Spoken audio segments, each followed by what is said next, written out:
Just for the privilege of owning and driving a car, it costs me $2,571 per month. That is crazy expensive, and I don't like that. Why does it cost so much just to own a car that sits in the garage, sits in parking lots, all this good stuff? It depreciates. Why does it have to be so expensive for this form of transportation? This is wild. Some of you might be thinking like, yo, what type of car are you driving to cost you $2,500?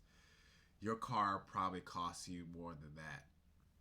Let's talk about why me driving. It's a 2016 Kia Soul, and it cost me $2,517 per month to own and operate. So, I actually just got this car back in, let's say, July 2024.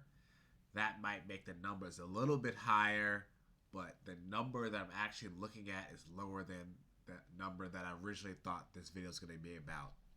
I've tracked my expenses for 6 months since I've had the car, and per month, this car has cost me $1,716 per month in those 6 months. That's the car, the repairs, the gas, the insurance, the parking. And if we looked at this number and equated it to what I actually just did, that would represent that $1,716 would represent actually $34,990 per month. Where am I getting this number from? The opportunity cost of me not driving and using that money for something I think is more important, putting in the market, getting ready for retirement, investing it so it can grow. My dollar as a 31-year-old has the opportunity to turn into $20.39 by the time I turn 65 and retire. If I put this money in, let's say, VOO, the S&P 500, by the time that I retire, each one of those dollars would have been $20.39. And where am I getting this number from? The Money Guy Show, some of the best financial YouTubers, best financial people on the internet out there, has the time value of money, or a money multiplier, and it looks at age 18 all the way up to age 60, what your dollar can turn into by time you are 65.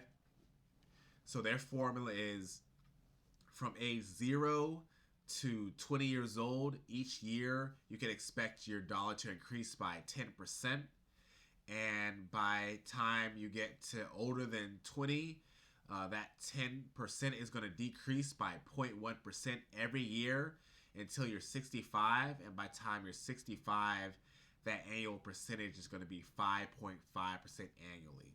So me at 31, my dollars will be potentially $20.39 by the time I retire at 65. That's a lot of money if we multiply $1,716 by that $20.39. Crazy money. So when I say my car costs me $2,571 per month, that's actually looking at the gas, insurance, and parking. If you look at it, I'm actually only spending $45 per month on gas, not bad, $41 a month on insurance, and $40 a month on parking for my job. The car, I'm not really talking about payments because I actually bought it in cash. That's what I do.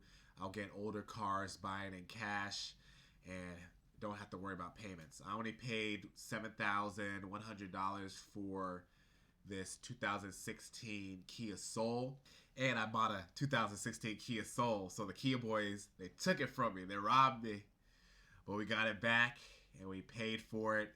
The repairs were what? $2,324 plus something for the window, like $200 something dollars. So per month, I averaged it to be divided by a year, $193 for the repairs, and then $592 for the car. But I did all lump sum. I did everything in cash for this car. So if we didn't have those car payments, that's the $2,571 per month that is costing me the oldest dang thing. But really, over the 6 months, and we even averaged, over the 6 months, it's averaged to be $1,716 per month. Do it by the wealth calculator, then that's $34,990 a month. I would love to have that. What can we do about it? We need to drive. We need to drive. Well, you don't actually need to drive a personal vehicle. You could rent a car for the days you actually need. There's the bus, there's the train, there's your 2 feet, and then there's a bike. If you live out in the suburbs and they don't have public transportation for you, that's the lifestyle you chose. You need to own a car. But a lot of times, some of the runs we make in the suburbs, we're only going down the street. And yes, the suburbs infrastructure is not necessarily pedestrian friendly. You have these wide, big roads that are hard to cross. It takes a long time to cross. These cars are going super fast. Cars are heavier these days, so you're more likely to have a fatality if you get hit by these heavier cars. And there's not that many protected bike lanes. They might have a bike lane, they're like, no one's using it, but it's not protected. So like these cars can easily swerve into, crash into you if you're biking and you're not really supposed to use your bike on the sidewalk. You can, but you have to weave around other people or the bumps and stuff like that. Living in the city, New York's expensive. LA doesn't have that great transit. Chicago is pretty affordable. Seattle's expensive. San Francisco's expensive. But in these cities, these have some of the best public transportation networks out there, where the majority of people in New York, Manhattan, they don't own a car because they don't need to. They take the train, take the bus, walk.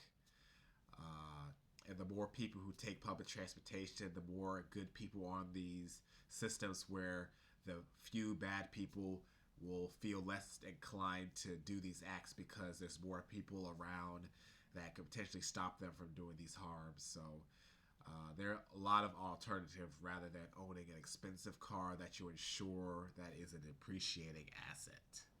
There are ways to decrease your utilization of a car in the suburbs. If you live closer to, let's say, the town center or closer to a grocery store, you can make those runs on your bike. In the Netherlands and Europe and even America, some people have cargo bikes. There are baskets that you can put in your bikes. They can put your grocery baskets on.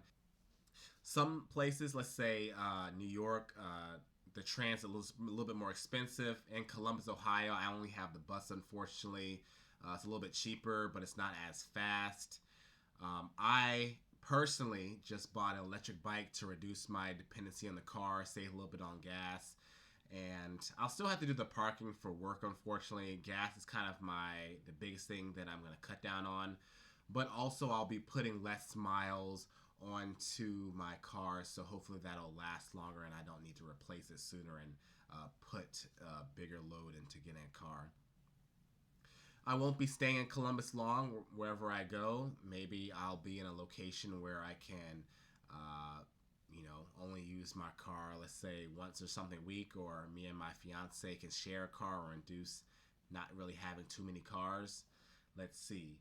But fortunately, I keep my car expenses pretty low. Like I said, I bought the car in cash, and hopefully it lasts a good amount of time.